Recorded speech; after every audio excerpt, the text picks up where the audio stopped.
नमस्कार, आप सुन रहे हैं रेडियो हिंदुस्तान। मित्रों, लोभ, मोह, माया, ईर्ष्या, क्रोध, आलस्य कहा जाता है कि एक इंसान के सबसे बड़े दुश्मन है।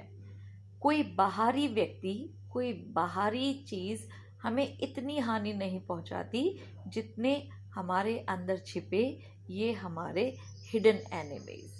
तो अब ये क्या होते हैं? गीता में कृष्ण जी ने इसको बहुत अच्छे से डिफाइन किया है, लेकिन हम जैसे एवरेज लोगों को तो बात समझ नहीं आती, गीता आसानी से समझ में नहीं आती। तो ऐसे ही सोशल मीडिया पर किसी व्यक्ति ने, किसी महान आत्मा ने इन सभी मोह, लोभ, माया, ईर्ष्या, क्रोध आदि को डिफाइन किया है।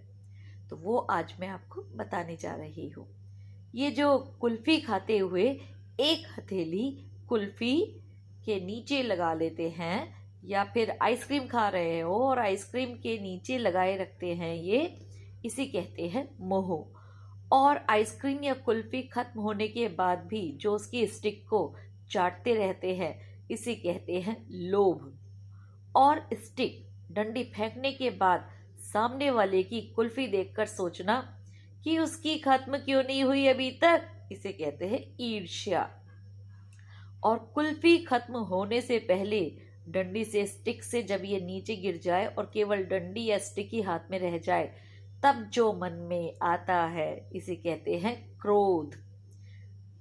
और धीरे धीरे जानबूझकर खाना अपनी आइसक्रीम या फिर कुल्फी को कि सबसे लास्ट तक मेरी चलनी चाहिए, जिससे कि सबको दिखा दिखा कर खाऊंगा, तो इसे कहते हैं दूसरे को सताना।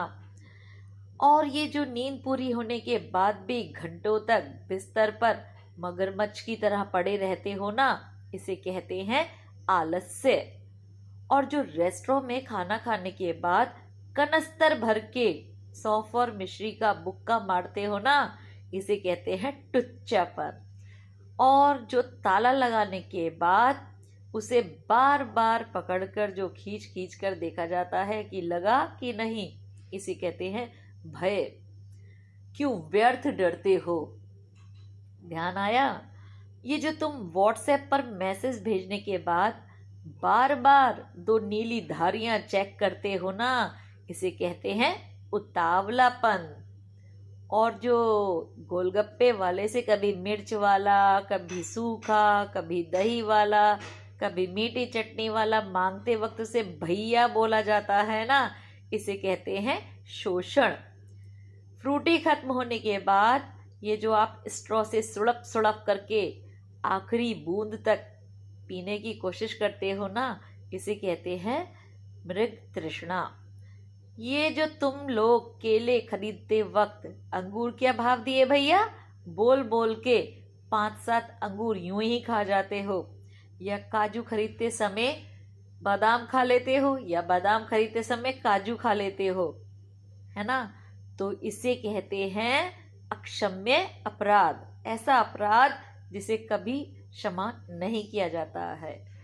ये जो तुम भंडारे में बैठकर खाते हुए रायते वाले को आता देखकर जल्दी से सारा रायता पी जाते हो ना, इसे कहते हैं छल।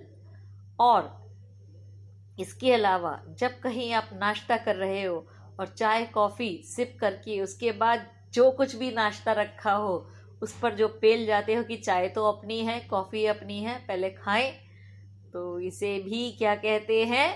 लोभ, सयानापन, सयानापन इसे कहते हैं। और इस पोस्ट को सुनकर, मेरी बातों को सुनकर जो आपको हंसी आ रही है ना, इसे कहते हैं मोक्ष। और आपके हंसने से जो खुशी मुझे मिल रही है उसका क्या मैं बखान करूं? वो किस श्रेणी में आता है? परोपकार की श्रेणी में, क्योंकि आजकल के युग में किसी को हंसाना भी परोपकार से कम नहीं।